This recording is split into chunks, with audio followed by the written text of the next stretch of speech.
خدا کرے میری عرض پاک پہ اترے وہ فصل گل جسے اندیشہ زوال نہ ہو، یہاں جو پھول کھلے کھلا رہے برسوں، یہاں خزاں کو گزرنے کی مجال نہ ہو۔ خدا کرے میرے ایک بھی ہم وطن کے لیے زندگی جرم نہ ہو، حیات وبال نہ ہو۔ السلام علیکم ورحمۃ اللہ۔ میرے ناظرین و سامعین، میں آپ کا میزبان حافظ سیف خان اور آپ دیکھ رہے ہیں متکلم میڈیا۔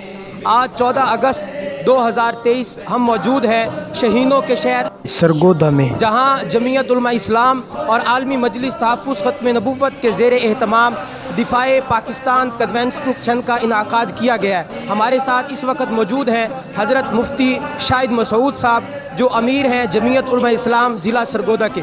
حضرت، سب سے پہلے تو ہم آپ کا شکریہ ادا کرتے ہیں کہ آپ نے اپنے قیمتی وقت سے ہمیں وقت دیا۔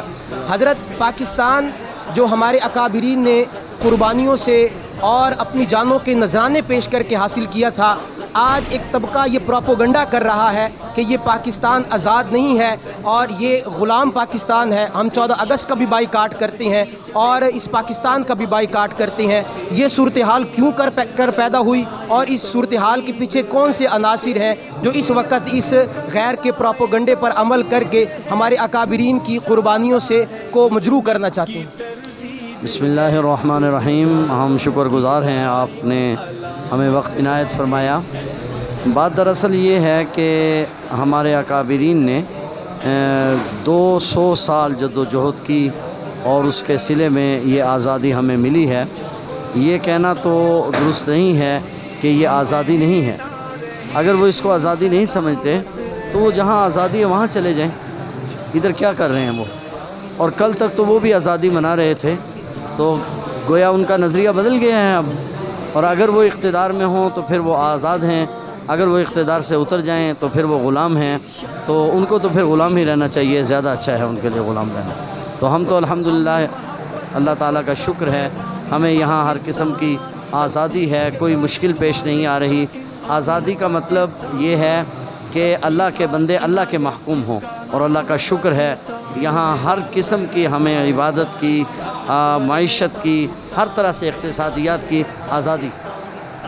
اچھا حضرت، 14 اگست جب بھی آتا ہے تو 14 اگست کے آنے پر ایک پروپیگنڈا کیا جاتا ہے، ایک فضا بنائی جاتی ہے کہ علماء دیوبند پاکستان بنانے کے مخالف تھے، اور بالخصوص حضرت مفتی محمود رحمہ اللہ کی طرف مناسبت کر کے ایک جملہ بولا جاتا ہے کہ حضرت نے کہا تھا کہ شکر ہے ہم پاکستان بنانے کے جرم میں شامل نہیں تھے۔ تو اس حوالے سے آپ کیا اپنی صفائی پیش کریں گے؟ اس حوالے سے ہمیں اصل میں صفائی دینے کی ضرورت نہیں ہے۔ مسئلہ یہ ہے کہ یہ بات بانی پاکستان سے پوچھی جائے کہ بانی پاکستان کی موجودگی میں علامہ شبیر احمد عثمانی نے پاکستان کا پہلا پرچم لہرایا، تو کیا وہ علامہ شبیر احمد عثمانی علماء دیوبند میں سے نہیں تھے؟ دوسرا پرچم علامہ ظفر احمد عثمانی نے لہرایا، تو کیا وہ علامہ ظفر احمد عثمانی علماء دیوبند میں سے نہیں تھے؟ کیا وہ شیخ الہند کے شاگرد نہیں تھے؟ اور پھر تیسری بات یہ ہے کہ جہاں تک مفتی محمود صاحب رحمۃ اللہ علیہ کی اس بات کا تعلق ہے، اس کو غلط پیش کیا جاتا ہے۔ یہ اس وقت کی بات ہے جب کچھ قوتیں مشرقی پاکستان کو جدا کرنا چاہ رہی تھی اور ہم اس کے حق میں نہیں تھے، اور بنگلہ دیش کو جدا کرنے کی کوشش ہو رہی تھی تو ہم اس کے حق میں نہیں تھے۔ تو ہم پر یہ الزام لگایا گیا کہ ہم تقسیم کرنا چاہتے ہیں ملک کو۔ تو اس پر حضرت مفتی محمود صاحب رحمۃ اللہ علیہ نے فرمایا کہ تقسیم اگر جرم ہے تو اس گناہ میں ہم کبھی بھی شریک نہیں ہوئے۔ مسلمانوں کی تقسیم اگر جرم ہے تو مسلمانوں کی تقسیم کے جرم میں ہم کبھی بھی شریک نہیں ہوئے۔ جی، تو جیسے کہ میں نے آپ کو بتایا، یہاں پہ کنونشن ہو رہا جمعیت علماء اسلام کے زیر اہتمام۔ میں حضرت مفتی صاحب سے گزارش کروں گا کہ ایک تو اس جو کنونشن آپ کر رہے ہیں اس کا مقصد کیا ہے، اور ہمارے ناظرین کو اس 14 اگست کے موقع پر آپ کون سا ایک پیغام دینا چاہیں گے؟ اصل میں میرا تو اس کنونشن کرنے کا مقصد یہ تھا کہ یہ جو ہم پر الزام لگایا جا رہا ہے کہ ہم آزادی کے مخالف ہیں، ان لوگوں کو آگاہ کیا جائے۔ دوسرا، آزادی میں صرف ایک طبقے کو اوپن کیا جاتا ہے، اور جو حقیقی آزادی کی جنگ لڑنے والے ہیں وہ پوشیدہ ہیں، ان کا اظہار کیا جائے اور لوگوں کو ان کے سامنے لایا جائے۔ اور آپ 14 اگست کے اس موقع پر ہمارے ناظرین کو کیا پیغام دینا چاہیں گے؟ ہم یہ پیغام دینا چاہیں گے کہ پاکستان 2 قومی نظریات کی بنیاد پر معرض وجود میں آیا تھا۔ اس وقت یہ نعرہ لگایا گیا تھا کہ پاکستان کا مطلب کیا؟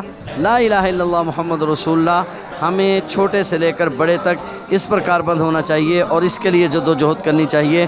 اور آج ہم اس موقع پر عزم جدید کرتے ہیں کہ جو ہمارے اکابرین نے عزم کیا تھا ہم اس کو دہراتے ہیں، اور انشاءاللہ العزیز ہم اس ملک کی پاک سرزمین پر اللہ کا اسلامی نظام، عادلانہ نظام نافذ کرنے کی پہلے بھی جدوجہد کی ہے اور آئندہ بھی کریں گے انشاءاللہ. جی، تو ہمارے ساتھ موجود تھے جمعیت علماء اسلام ضلع سرگودا کے امیر مفتی شاہد مسعود صاحب.